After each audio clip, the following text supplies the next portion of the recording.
이제 우리 신조 세 번째, 네 번째를 한번 먼저 보여주고요. 그리고 우리가 어디에쯤 와 있는지를 봐야 되겠죠. 오늘 볼 3번 시작. 하나님의 본체에 세 위가 계시니 성부, 성자, 성령이신데 이 세 위는 한 하나님이시라. 한체는 하나요 권능과 영광이 동등하시다. 4번도 한번 보여주세요. 시작. 하나님께서 모든 유형물과 형물을 그 권능의 말씀으로 창조하사 보존하시고 주장하시나 결코 죄를 내신 이는 아니시니 모든 것을 자기 뜻의 계획대로 행하시며 만유는 다 착하시고 지혜롭고 가신 목적을 성취하도록 역사하신다. 아멘. 예수 운동해야 되겠죠. 당신이 무엇이든 섬김은 나의 기쁨입니다. 예스. 네. 교회 올 때 여러분 마스크 쓰는 거 괜찮습니다. 절대로 부담 갖지 마시고 써야 된다고 생각하면 꼭 쓰시고 그렇게 하시고, 또 안 쓴다고 눈치 주지 말고 쓴다고 눈치 주지 마세요. 각자가 다 알아서 하시는 거니까. 자, 이제 삼위일체에 대해서 많이 들어보셨죠? 근데 삼위일체를 정확히 아는 사람은 사실은 아무도 없다고 해도 과언이 아니에요. 그만큼 우리 이 땅에 사는 우리가 이해할 수 있는 건 아니죠. 그러나 그럼에도 불구하고 왜 삼위일체를 얘기해야 되냐면 삼위일체를 빼면 기독교가 존재하기 어렵기 때문에 그래요. 자, 삼위일체란 말이 뭐죠? 삼위, 세 위가 계신다. 그런데 한 채, 하나다라는 거죠. 한 몸뚱아리가 아니라 하나다라는 거예요. 그러니까 어떤 분이 그 강의를 하면서 이 위라는 말을 우리가 잘 안 쓰잖아요. 근데 이제 중국에 가면 위라는 말을 볼 수 있대요. 어디 가냐면 엘리베이터 3 위라고 하거든요. 이렇게 엘리베이터에 가면 우린 보통 10인용 이렇게 되잖아요. 그때 10위라고 쓴다는 거예요. 그러니까 이게 한 사람 그런 뜻인 거죠. 그러니까 결국 한 인격인 거예요. 그러니까 성부, 성자, 성령이 분명히 3위가 계시는데 일체라는 거죠. 일체. 여기서 이제 이단들이 나오는 게 뭐냐면, 여러분들이 아마 삼일체를 쉽게 설명하려고 하다가 잘못된 이단이 뭐냐면, 첫 번째가 양태론이라는 거예요. 양태론. 다른 말로 변태론. 우리가 말하는 변태가 아니라 변한다 그래서 양태론. 또 하나가 뭐냐면 삼신론. 실제적으로 이 두 개의 이단들이 극성을 불렸는데, 양태론이 뭐냐면 한 사람이 교회에서는 집사님, 집에서는 아버지, 회사에는 사장님, 이렇게 한 사람이 각각 다른 역할을 한다 생각하는 건 양태론이에요. 근데 우리 이렇게 알고 있는 사람 많이 있거든요. 아닌 거예요. 틀린 거예요. 분명히 삼위가 계시는 거지, 한 사람이 집에서는 아빠 역할을 하고 회사에서는 사장님 역할을 하고 교회에서는 집사님 역할을 하는 게 아니에요. 이제 그게 오늘 본문에 보면 삼위가 어디 돼 있죠? 분명히 성부가 계시고 성자가 계시고 누가 계셔요? 성령이 계시죠. 그래서 오늘 본문에 보면 성자 예수님이 세례를 받으실 때 음성이 들렸어요. 누구 음성이죠? 성부의 음성이죠. 근데 우리가 보면 이렇게 앉아있다가 세례 받으시다가 갑자기 또 복화술로 이는 내 사랑하는 아들이야 이렇게 한 게 아니야. 분명히 하늘에서 성부가 음성을 들려주는 거죠. 성령은 비둘기같이 임했다 그랬죠. 분명히 성경에서는 이렇게 성부, 성자, 성령을 이야기하는데, 사실 삼위일체란 말이 성경에는 있을까요, 없을까요? 성경에는 없어요. 없는데 굳이 왜 삼위일체라는 말을 써서 어렵게 만드는가? 그거는 뭐냐면 결국 성경의 이 삼위일체의 교리를 모르면 신구약이 이해가 안 되는 거예요. 예를 들어서요, 구약에서는 하나님을 뭐라고 해요? 유일하시다 그래요. 유일하신 하나님이다. 근데 신약에서는 어떻게 해요? 분명히 삼위 하나님을 얘기하거든요. 삼위 하나님. 어떻게 하나와 셋이 조화를 이룰 수 있을까요? 그러니까 결국은 이 하나와 셋, 유일하신 하나님, 삼위 하나님이 조화를 이루는 것이 바로 삼위일체인 거죠. 그러니까 이거를 사람들이 이제 터툴리안 사람이 처음에 이야기했고, 이제 그것들을 정립하는 과정 속에서 너무 쉽게 설명하다가 제일 많이 나오는 양태로, 그러니까 목사님 중 이렇게 설명한 사람 많이 있어요. 너무 그럴싸하지만 이단이고 잘못된 거예요. 하나님은 분명히 성부, 성령, 하나님. 30론은 뭐냐면 각각 다른 본질이 하나가 됐다는 거예요. 그래서 이제 예를 들면 성부 하나님은 100% 하나님인데 성자 예수님은 90%다. 그리고 성령 하나님은 80%다. 이렇게 각각 다른 본질이 다른 분들이 모여서 한 하나님이 됐다. 이게 30론이에요. 맞아요? 틀려요? 틀리죠. 이게 왜 틀리냐면 사실 이렇게 되면 구원이 있을 수 없어요. 구원이 안 이루어져요. 우리가 양육 후원자 수양회 때 늘 하는 강의인데, 그리고 또 양육 때 하잖아요. 쉽게 해서 성부 하나님이 이제 구원을 볼 때, 구원이란 측면을 볼 때 성부 하나님이 구원을 어떻게 했어요? 계획했죠. 기억나시죠? 이 계획된 구원을, 구원자인데 또 나중에 화면을 볼 때 이상할까봐 성자 예수님이 구원을 성취했죠. 그리고 성령 하나님이 구원을 완성 또는 적용, 이렇게 보는 거죠. 자, 쉽게 얘기해서 만약에 성부 하나님은 100%, 성자 예수님 90%, 성령은 80%면 완벽한 구원이 이루어질 수 있어요, 없어요? 없지요. 성부 하나님이 100이라면 성자 예수님도 100이어야 완벽한 구원이 이루어지는 거예요. 그래서 예수님은 끊임없이 요한복음에서 나를 본 자는 아버지를 보았다, 그리고 나와 하나님은 같다고 계속 얘기하는 거예요. 왜? 그래야 예수님이 진정한 구원을 이 땅에 이루어 오셨기 때문에 그래요. 그래서 이제 여러분이 이제 가끔 들었지만 십자가가 하나님께, 성부 하나님께도 영광이요, 성자 예수님에게도 영광이라 그래요. 자, 이게 무슨 말일까? 하나님께 십자가가 영광인 이유는 뭐예요? 여태까지 들은 설교를 여러분이 생각하면서 정리를 할 줄 알아야 돼요. 자, 십자가가 왜 하나님께 영광이죠? 영광이란 단어는 확실하게 정리해. 본질의 뭐라 그랬어요? 드러남이라 그랬죠. 하나님의 본질은 뭐예요? 사랑이죠. 요한일서 4장 8절에 하나님은 사랑이심이라.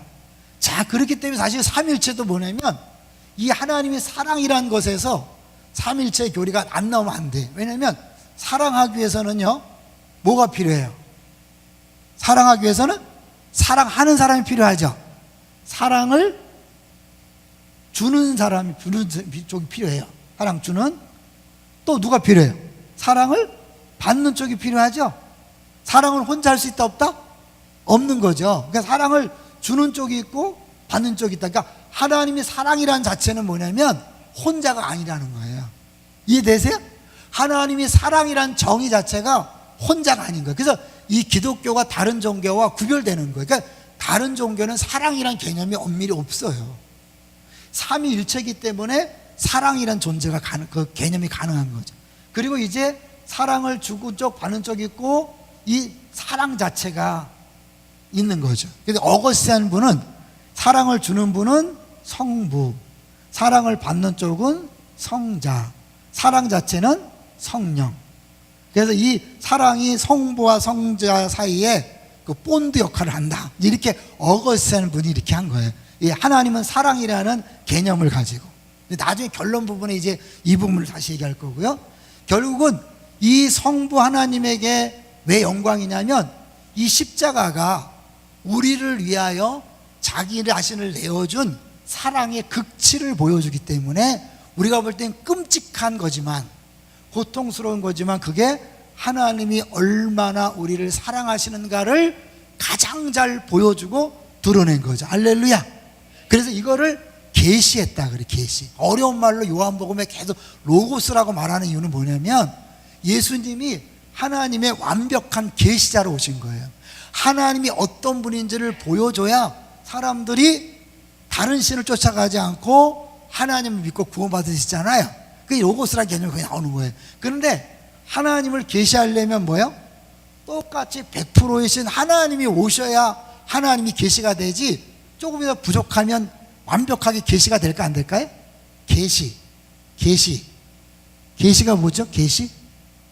계시는 드러내는 거죠. 그래서 쉬운 얘기로 커튼을 젖혀서 쫙 보여주는 거예요. 그러니까 하나님이 어떤 분인가를 보여주는. 그래서 이 좀 어렵게 철학적인 뭐냐면 결국 예수님이 완벽하게 하나님을 계시하심으로 말미암아 그 완벽한 하나님에 대한 지식으로 구원을 얻는 거예요. 그래서 로고스란 개념이 사실은 헬라 철학에서도 이해가 되고 성경에서 말하는 구약의 개념도 이해가 되는 기가 막힌 거, 요한복음에 쓰는 용어가요. 그러니까 결국 이 완벽한 계시를 통하여 하나님께 영광을 돌려드린 거죠. 하나님이 이런 분이다, 사랑이다. 자, 그래서 좀 보죠. 계시를 완벽하게 하려면 뭐야? 똑같은 하나님이어야 돼. 그러니까 예수님이 십자가에서 하나님이 어떤 분인가를 보여줌으로 영광을 돌렸다면 예수님도 누구라는 거예요? 똑같이 하나님이라는 거죠. 하나님이 아니라면 100% 하나님에게 영광을 돌릴 수 없고 드러낼 수 없으니까. 그래서 예수님이 십자가에 달리는 것이 하나님께도 영광이요, 나도 영광이다. 왜? 그분이 십자가에 달릴 때 진짜 하나님이 드러나니까요. 그래서 그걸 보여주는 게 공관복음에서는 유대인의 왕이라고 패를 썼지만 요한복음에 뭐라고 썼다 그랬어요? 나사렛 예수 유대인의 왕. 그런데 요 니은, 이응 물론 한글이 아니죠. 히브리어로 첫 철자를 딱 모으면 여호와가 되는 거예요. 참 놀랍죠. 그러니까 결국 그 십자가 폐 위에 이 죽는, 비참하게 죽는 예수가 여호와다, 이렇게 하나님이 딱 빌라도의 손을 빌어서 표시하는 거예요. 그러니까 결국은 이 삼위일체가 안 되면 결국 하나님이 계획한 구원이 이루어질 수 없다는 것. 그래서 삼위일체를 얘기할 수밖에 없는 거예요. 그리고 이제 이미 이거는 뭐예요? 우리가 믿든 안 믿든 객관적으로 이루어진 구원이에요. 이해되시죠? 이것을 믿어야만 우리에게 적용이 되잖아요. 그 믿게 하시는 분은 누구예요? 성령님이죠. 그러니까 성령님이 거듭나게 하셔야 돼요. 믿고 성령님께서 우리를 구원을 완성을 시켜가는 거죠. 어떻게 해요? 완벽한 하나님의 구원을 이루어서 결국은 뭐예요? 잃어버렸던 형상을 되찾는 거예요. 자, 그렇게 되면 어떻게 해요? 우리가 완벽히 구원이 이루어지면 성부, 성자, 성령의 그 사랑, 관계 속으로 우리가 들어가서 더불어 그 사랑을 누리는 거예요. 그래서 이 삼위일체는 단순히 어려운 교리가 아니라 이걸 통하여 우리에게 보여주는 건 성부, 성자, 성령의 아름다운 사랑의 관계, 삼위가 어떻게 완벽히 하나 될 수 있는가, 그것을 알 때 우리가 공동체 안에서 서로 사랑하고 사랑받는 것이 무슨 의미인가를 알 수 있는 거예요. 여기까지는 몰랐죠? 아는 것처럼 앉아 계신데 너무 몰라도 어마어마하니 벙벙하고 너무 감동스러워도 벙벙한데 어떤 이제 이거를 좀 어렵게 얘기해서요, 페리코레시스 들어봤어요? 페리코레시스라고. 그래서 이제 자꾸 사람들이 이걸 설명하다 보니까 옛날에는 이 말이 굉장히 어려웠는데 헬라를 찾다 보니까 페리코레시스라는 어려운 말이 있는데 이것이 그나마 삼위일체를 조금 설명이 되는 거예요. 자, 이거를 제가 정의를 한번 읽어드릴게요. 저도 뭐 공부한 거니까 한번 적어보시려면 적어보세요. 이 페리코레시스란 말은 상호 침투, 상호 내재, 어렵죠? 상호 한대, 그래서 서로 사랑하는 관계를 표현하는 거예요. 상호 침투라는 말은 뭐냐면 침투, 내 존재가 없어지지 않고 상대방 안으로 들어가는 거예요. 그리고 상호 내주 뭐냐면 그 안에 거하는 거예요. 그러니까 안에 들어가지만 내 존재 자체가 없어지지 않는 이 삼위일체가 놀라운 게 뭐냐면 서로 삼위가 계시지만 절대로 분리도 안 되고 혼합도 안 되는 거예요. 이제 그래서 한 분이 목사님, 교수님이 이거를 한국말로 이렇게 했더라고요. 어떻게 했냐면 서로 나란히 그리고 더불어, 서로 나란히 그리고 더불어. 그러니까 결국 안에 들어가지만, 우리 공동체 생각해 보세요.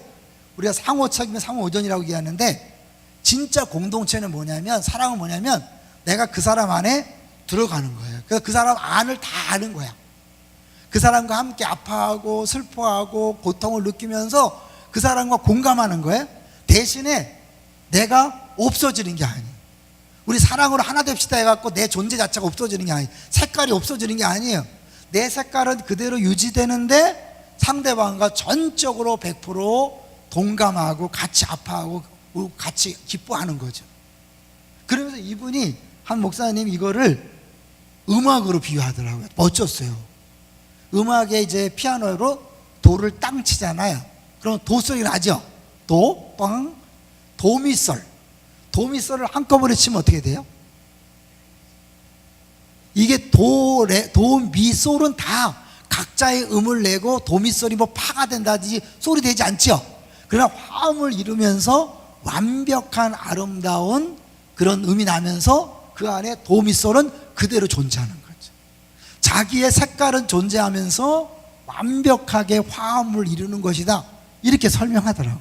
괜찮은 것 같아요. 그렇지만 완벽한 설명은 불가능하니까 거기까지 말고, 그러니까 결국 우리가 공동체를 이룬다는 건 뭐냐면 나의 색깔만 드러나지 않는 거예요.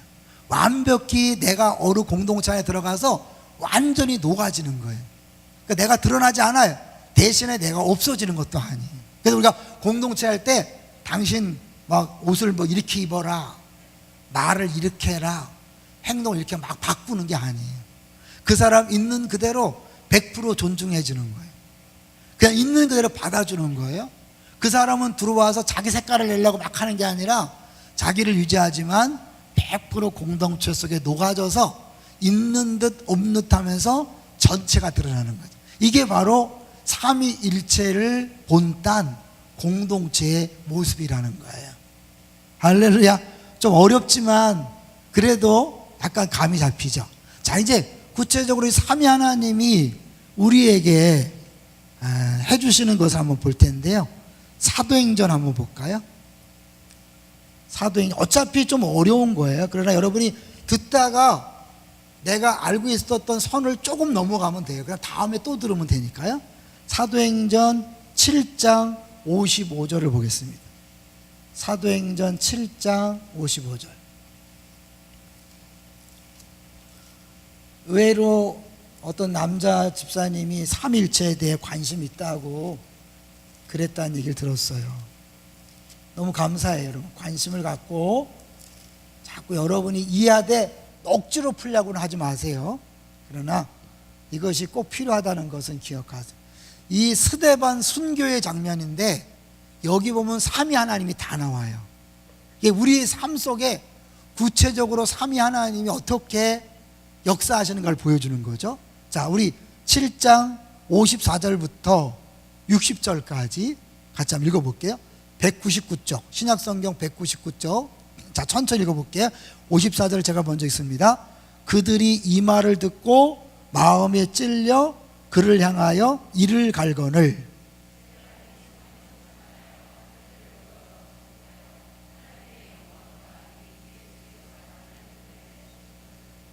말하되 보라, 하늘이 열리고 인자가 하나님 우편에 서신 것을 보노라 한데,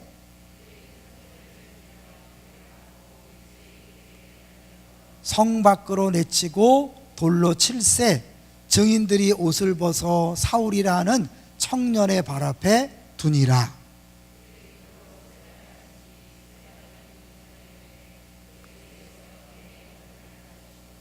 함께 읽습니다. 무릎을 꿇고 크게 불러 이르되 주여 이 죄를 그들에게 돌리지 마옵소서. 이 말을 하고 자니라. 요 본문에서 성령을 찾아보세요. 성령이 뭐 하셨어요? 55절에 보니까 스데반이 성령 충만하여. 성령 충만이 뭐라 그랬어요? 지배라 그랬죠. 다스린다 그랬죠. 그래서 뭐와 비교한다 그랬죠? 술 취하지 말고 성령 충만을 받으라. 성령 충만을 쉽게 설명하면 술 취한 것과 똑같은 거예요. 술 취하면 어떻게 돼요?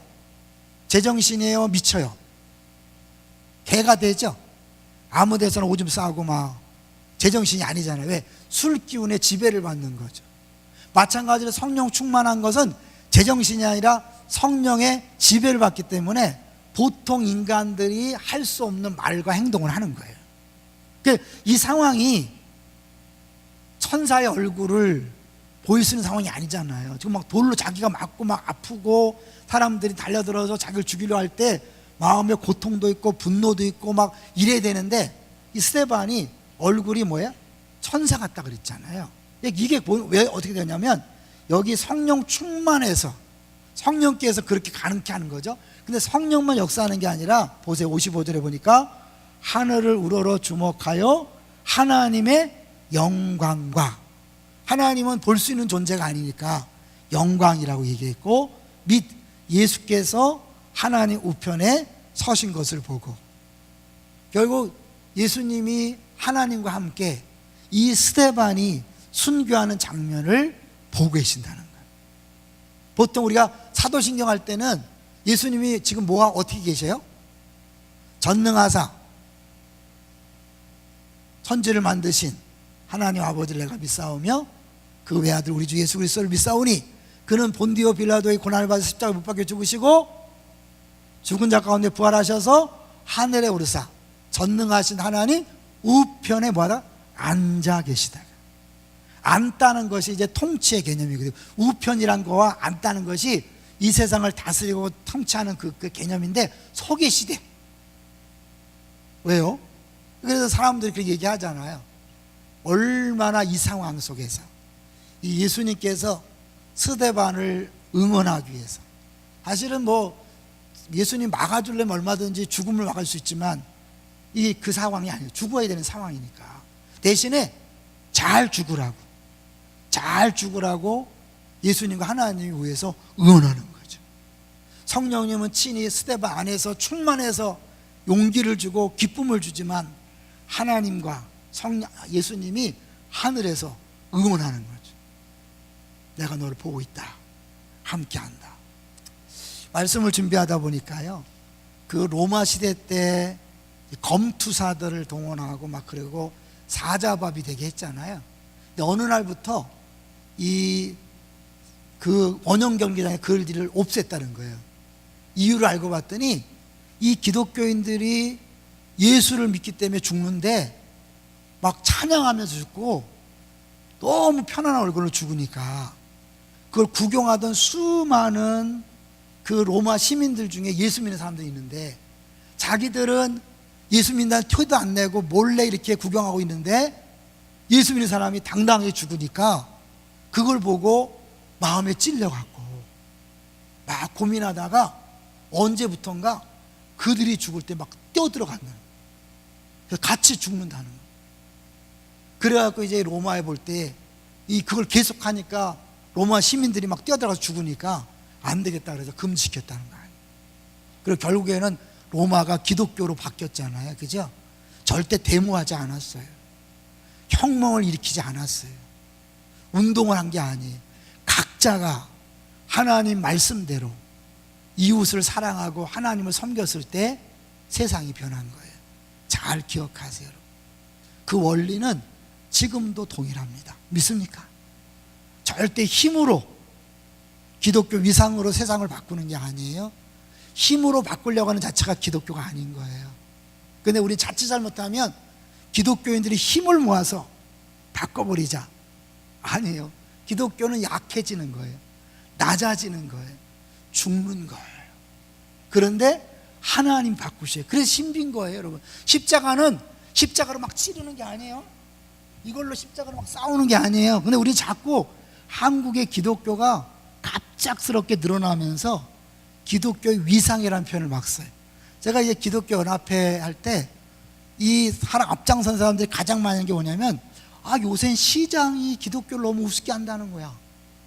옛날에는 시장이 쩔쩔맸는데 너무 우습게 알아서 이러면 안 되겠대. 이런 그거 기독교가 아니에요. 기독교가 얼마나 센지 무서워한다면 그거는 사실 기독교인이 잘못하고 있는 거죠. 약하고 바보 같고 손해보고 자꾸 지는데 놀라운 신기한 알 수 없는, 저항할 수 없고 감히 무시할 수 없는 뭔가 느껴지는 거죠. 이삭이 계속 우물을 빼앗기고 가는데 약한 것 같았는데 어느 순간 보니까 겁나는 거예요. 당신을 보니 하나님이 당신과 함께 있고 하나님 당신한테 복을 줬습니다. 와서 우리 화친합시다. 그러면서 우리가 당신을 해하지 않은 것처럼 우리를 해하지 마십시오. 뭘 해하지 않아서 계속 뺏었는데 빼앗기고 지는 것처럼 보이는데 결국 그들이 무릎을 꿇고 찾아와서 손을 내미는 거예요. 잘 기억하세요.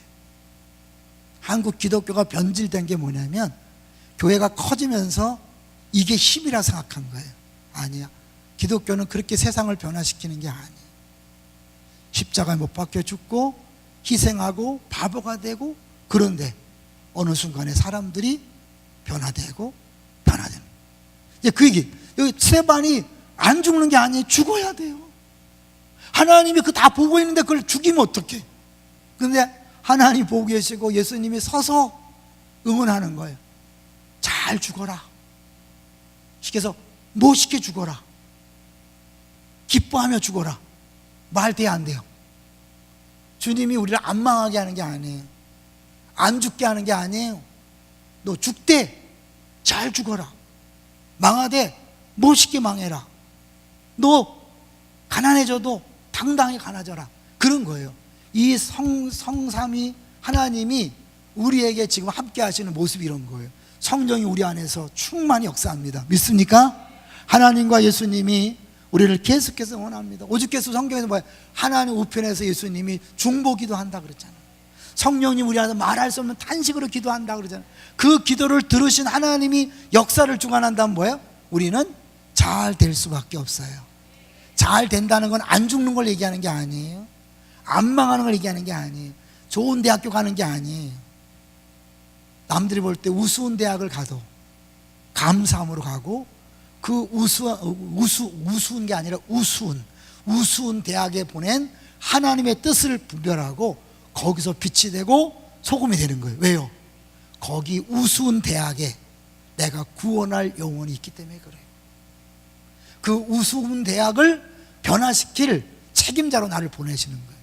여러분의 시댁, 안 믿는 가정, 그 학교, 학원, 직장, 하나님께 여러분을 파송하신 줄로 믿습니다. 여러분만 간 게 아니라 성령께서 함께 하셔서 충만케 하십니다. 하나님 여러분을 보고 있습니다.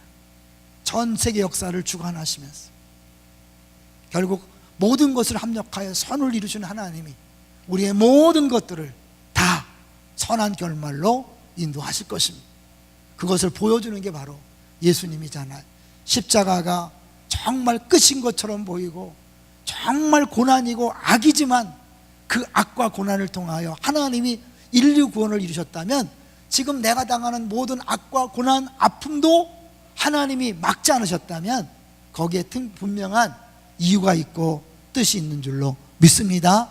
이게 삼위일체를 알아가는, 또 아는 사람들의 모습인 거죠. 자, 하나 더 볼까요? 고린도후서 13장 13절 잘 아는 말씀이죠. 우리가 예배 때마다 듣는 내용이에요. 고린도후서 13장 13절 같이 읽어볼까요? 시작. 주 예수 그리스도의 은혜와 하나님의 사랑과 성령의 교통하심이 너희 무리와 함께 있을지어다. 삼일체가 나오죠. 이거 하나 찾아보지 않겠지만 우리가 주일날 봤던 마태복음 28장에 보면 너희는 가서 모든 민족으로 제자를 삼아 뭐 했어요? 세례를 주는데 아버지와 아들과 성령의 이름으로 세례를 줘요. 아버지와 아들과 성령, 이름이란 게 뭐냐면 이름은 인격을 가진 걸 얘기하는 거예요. 그러니까 한 분 한 분이 다 인격이 있는 100% 동일한 본질을 가졌는데 하나인 거예요. 완벽한 사랑 공동체. 그래서 사실은 삼위일체는 하나님의 라이프 스타일이다 이렇게 얘기해요. 라이프 스타일. 하나님의 라이프 스타일. 존재 양식. 하나님이 존재하는 양식이 사랑의 관계인데 이걸 가서 이제 그 C.S. 루이스나 그걸 배운 그 팀켈러 목사님은 춤 공동체다. 서로 자기를 주장하지 않고 서로를 섬기는. 춤을 추려면 어떻게 해요? 야, 내 주 돌아가 아니라 뭐예요? 내가 상대방 주위를 도는 거잖아요. 그래서 춤 공동체. 그러니까 절대로 나 중심으로 내 말을 들어, 나를 따라와, 나를 만족시켜줘, 이게 아니라 상대방을 필요를 채워주고 상대방을 위해서 살아가는 게 사랑이고, 그것이 성부, 성자, 성령의 존재하는 양식이에요. 셀은 하나님의 라이프 스타일인 공동체를 본받은 모습이라는 거예요. 그러니까 우리가 셀 라이프라는 건 다시 얘기하지만 하나님, 예수님, 성령님이 완벽하게 각자 100% 하나님이시면서도 절대 자기를 주장하지 않고 서로를 섬겨요. 그래서 대표적인 게 뭐예요? 예수님이 자기 뜻대로 하지 않아. 똑같이 하나님인데 전적으로 아버지의 뜻대로만 말하고 아버지의 뜻대로만 행동해요. 그래서 성령 충만한 사람은 피차 복종하는 거예요. 여러분이 더 똑똑하고 잘났지만 남편에게 복종하는 거예요. 그게 제일 믿음 좋은 사람이에요. 그러면 남편만 복종하라고 그러냐? 아내들에게도 복종해야 되죠. 왜? 피차 복종이니까. 남편은 아내에게 복종하고 아내는 남편에게 똑같은 거예요. 남편은 아내에게 복종하고 부모는 자녀에게 복종. 어떻게 하는 거예요? 자녀의 말을 다 들어주는 거죠. 여러분, 근데 자녀의 말이 다 옳아서 들어주나요? 사랑하니까 들어주는 거예요. 사랑하니까. 마찬가지로 부모가, 자녀도 부모의 말을 다 들어주는 거예요.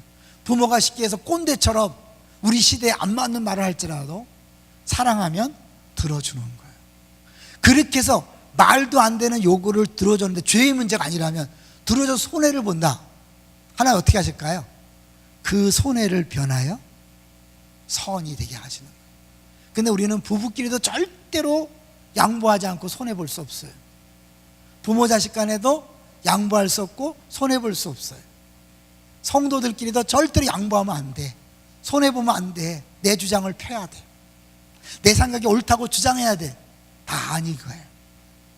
삼위일체를 안다면 그렇게 사는 게 아니에요. 예수님도 100% 하나님과 동등하시지만 동등됨을 취할 걸 내기지 아니하시고 자기를 낮추어 종의 형체를 가지고 이 땅에 오셔서 죽기까지 복종하셨으니, 기억나세요? 죽기까지.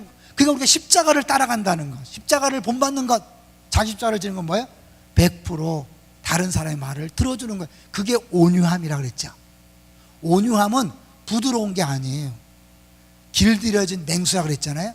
힘이 철철 넘치고 능력이 있지만 뭐예요? 앉아 일어서 조련사의 말에 100% 충성하는 것처럼 나도 다 생각이 있고 능력이 있고 다 할 수 있지만 내가 기꺼이 하나님을 사랑하는 마음으로 100% 충성하고 순종해 주는 것, 복종해. 그것이 바로 삼위일체를 아는 사람의 모습입니다. 할렐루야.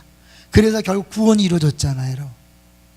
계속해서 사단은 야, 아버지의 방식이 하나 방식, 네 방식대로 네가 쉽게 나한테 절하면 줄 거야. 네가 돌로 떡 만들어 멋있게 네가 뛰어내려.